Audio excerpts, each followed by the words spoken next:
Hey everybody, insight number 4 here. So we're finishing off Romans. So we did like 1 through 8.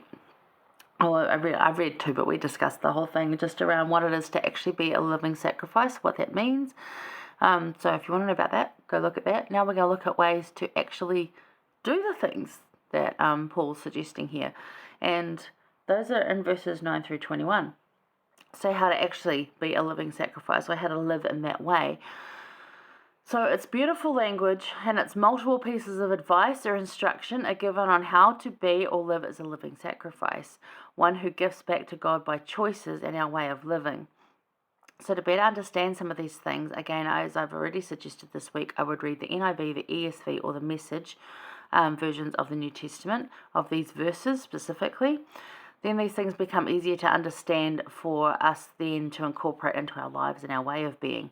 So I'm going to read some from the Message Bible, but let's have a look first. Now the Message Bible is one that's like, what? You might not have heard of that one. You've probably heard of NIV, maybe ESV. Message probably not so much, but beautiful. It doesn't mean that we get rid of what we've already got. It just adds to the learning of it. So the Message Bible takes that original Greek and puts it into today's conversational English. Even though it might not be, there's still some things in there that might make you think, because it's still not like slang of today's language. And remember that English can be different in very many places of the world, but it is still a lot easier to understand in conversational English. But let's look at a couple of them in the actual King James Version first. So 9, he's like, let love be without dissimulation, abhor that which is evil, cleave to that which is good. So like, let go of that which is evil, cleave to which is good, but let love be without dissimulation. What does that mean? It's like without boundaries, without being watered down. It's like, be loving, basically. One of the other ones I quite like in here is in verse 15, rejoice with them that do rejoice and weep with them that weep. Now that one doesn't need too much like explaining, but basically mourn with those that mourn, stand to comfort with those standing, or whatever, be with comfort with those that need comforting, but also smile with those that are being happy. Go and enjoy being happy with them, and if they're not, sit with them and like be kind. Like there's just so many good things in here. And even like 19, dearly beloved, avenge not yourselves, but rather give place unto wrath, for it is written, vengeance is mine, I will repay, saith the Lord. So don't worry about getting back at somebody. The Lord's got your back on that one. And boy, have I seen that a number of times over. And we have discussed that in this format many times. Just how I don't have to worry about getting back at someone. If they've upset me or if they've wronged me, I can just let it go. And it sounds really easy. It isn't. It's taken practice. But the revenge is there. And not in the way that I would have done it. I would have like hit them or, with my car maybe. But, the Lord takes it out in ways that are actually really going to get to them and improve, give them an opportunity to improve on their behavior. And while you might think, oh, they don't deserve an opportunity, but we all get that opportunity. And I'm grateful that I get opportunities to improve on my behavior for those that I have offended and upset, and that they're not getting revenge on me. I like that, really do.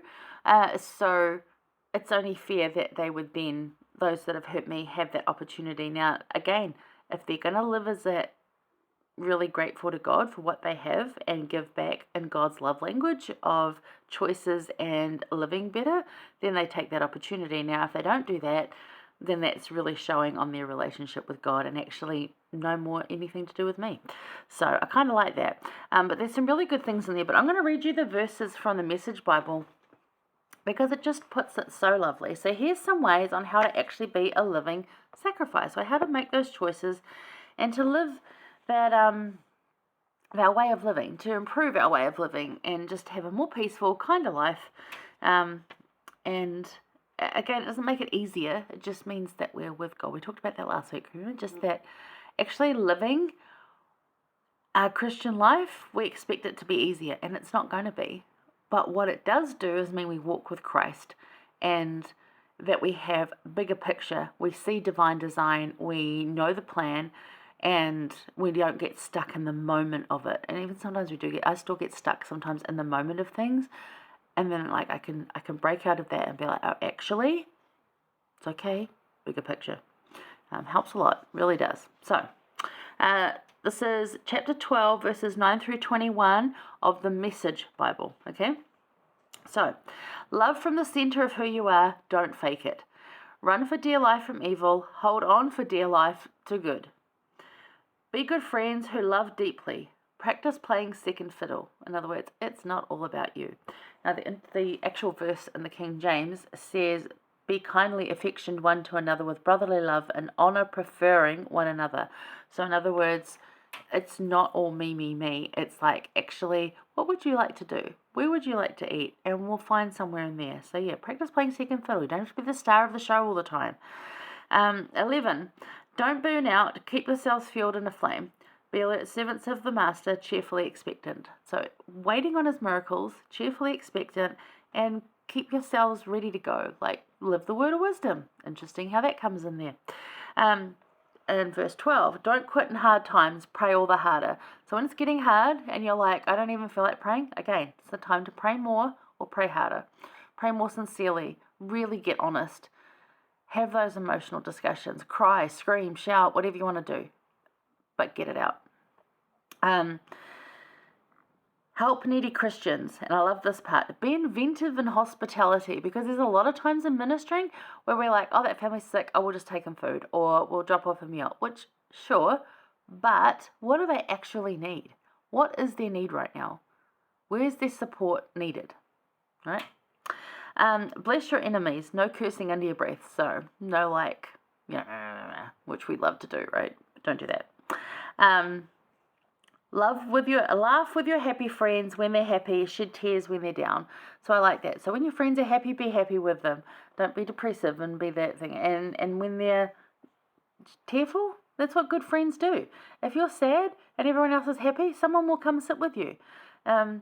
If you're all sad and you need to help each other out, then do that as well. It's like, just help and be kind and understanding of each other. And then he goes on to say, get along with each other. Don't be stuck up. Like, don't be a snob. Just get along with everybody. Make friends with nobodies. Don't be the great somebody. I like the be friends with nobodies. Like, get to know everybody. You see someone sitting there, no one else is talking to them, go find out why. Go talk to them. Who knows? And yeah, don't have to be the great somebody. You don't have to be the big popular social media icon. You can be quite happy without being that. In fact, I can guarantee you most of those people are just not that happy. Anyway, don't hit back. Discover beauty in everyone.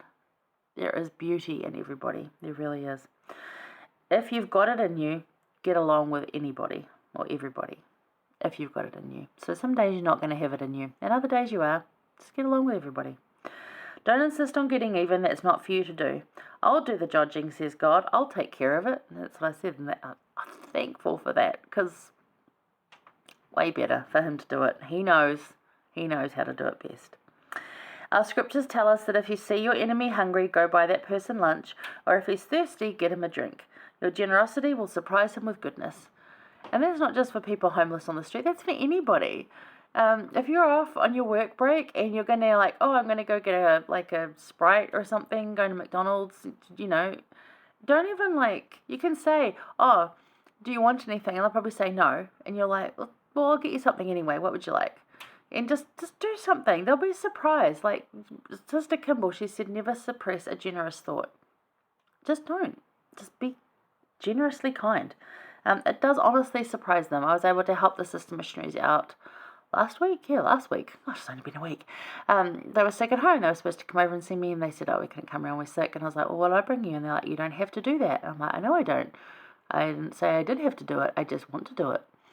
And it turns out one of them is gluten intolerant and dairy intolerant. I'm like, hey, I know what that's like. I got you back on that one.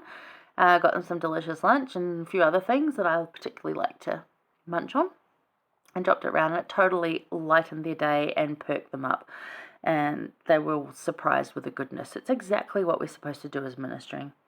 And the last one, don't let evil get the best of you. Get the best of evil by doing good. And I think that puts it so beautifully. On the King James Version, he says, be not overcome of evil, but overcome evil with good. So same thing. Don't let evil get the best of you. Get the best of evil by being good. Good stuff, right? I love it.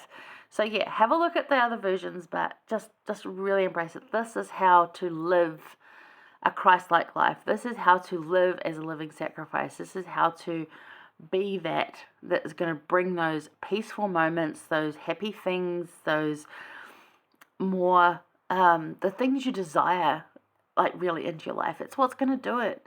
It's not found in money and fancy things. It's found in serving and loving others. We need each other as people, as spirits. We need each other.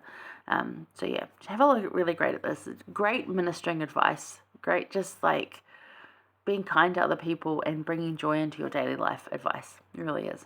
All right, love that. Hang around. We'll finish off in Romans 16.